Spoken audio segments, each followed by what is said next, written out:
Monster Hunter Rise Sunbreak is my favorite Monster Hunter game, and I've also looked at online discussions about a mechanic that was heavily disliked in Rise, excluding the rampages, and that got me very confused on why it was such a big deal from the community. This mechanic was called the Spiribirds, and I'm going to get into it. Let's begin.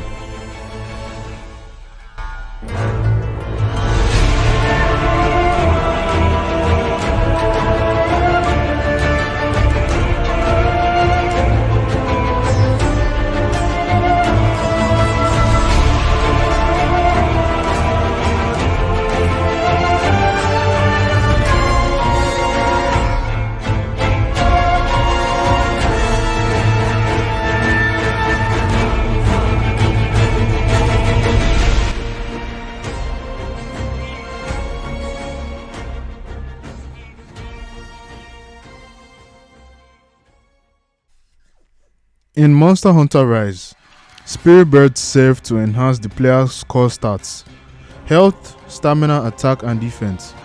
Each color represents a different stat boost. Green Spiribirds increase the health cap, yellow boosts stamina, red provides an attack increase, and orange raises the defense.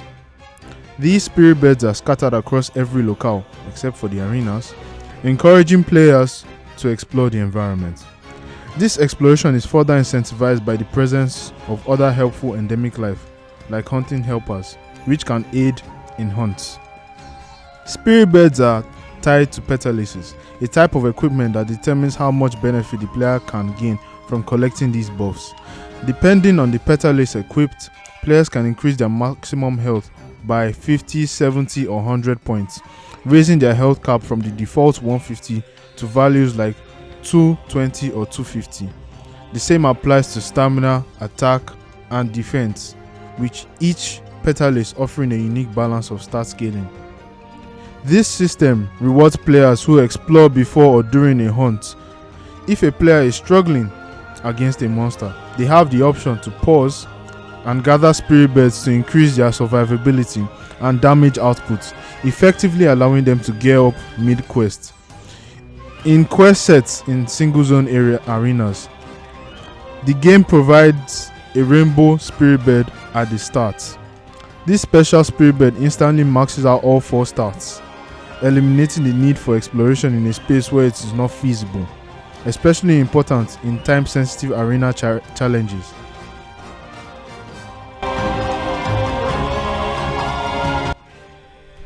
While Spiribirds are a clever addition, they do come with some drawbacks. For instance, they make certain skills like health boost or stamina related abilities feel completely unnecessary.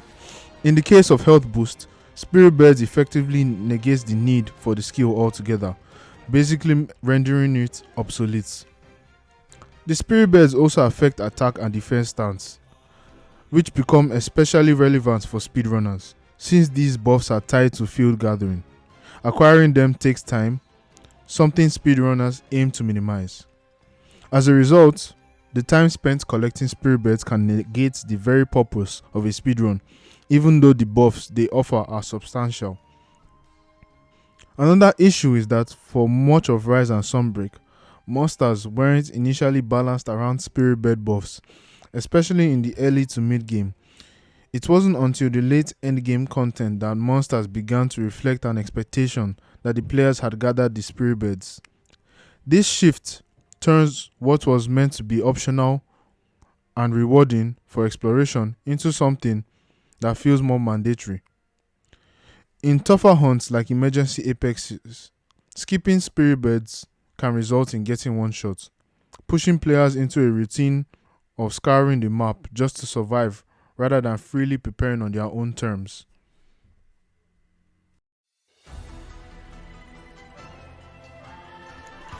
The clever use of buffs to reward exploration, combined with the placement of endemic life scattered across the map, encourages players to actively traverse the environment in search of specific boosts. This system serves as a smart, indirect difficulty slider. Rather than simply just streamlining the mechanics alone or slowing down the monster AI to adjust difficulty, the game ties it into the number of Spiribirds the player gathers. And I found this approach really engaging. In earlier Monster Hunter games, especially pre-5th generation, preparation before heading into the field was crucial. However, with the introduction of mid-hunt restocking and the ability to eat at camp, that sense of preparation was largely diminished.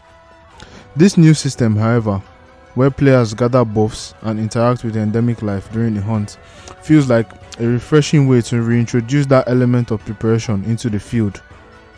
It's a clever design choice that blends exploration, strategy, and difficulty into one mechanic, and it's why I really like the Spiribirds.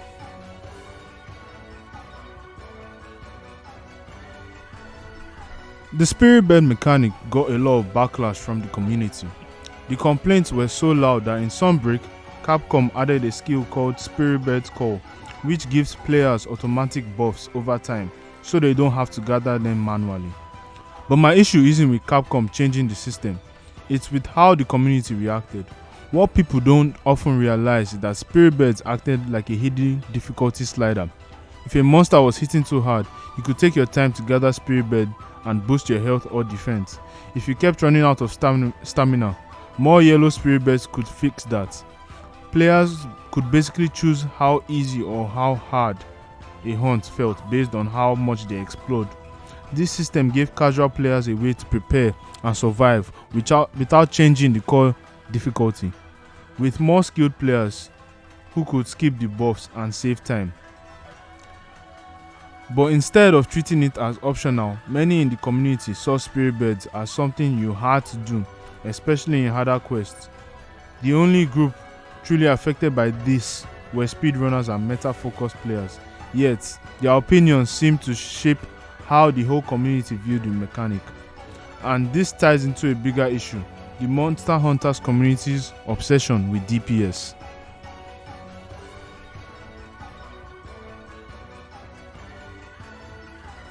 There are countless threads, videos, and discussions where players who aren't speedrunners or meta chasers still criticize Spiribirds from a highly meta-driven perspective.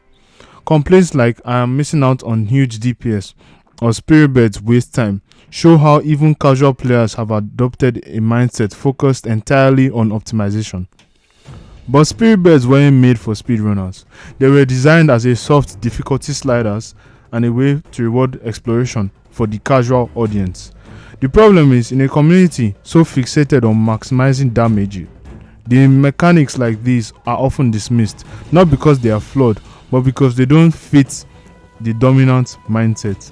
The idea that missing out of damage is unacceptable has become far too common and that's a big part of why the mechanic was poorly received. This isn't unique to Spiribirds either. We've seen similar reactions before, like the debate over RNG decorations and talismans, where players favored decorations because they could get their perfect builds over getting flexible ones, or how curious crafting went from being a bonus system to a full-on gambling grind. The community has a tendency to turn optional systems into mandatory ones, optimizing the fun out of mechanics that were meant to be engaging extras. And yeah, that's my whole case on why Spiribirds are not bad.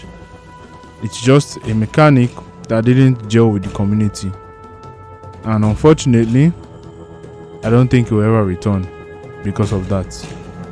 Thanks for watching.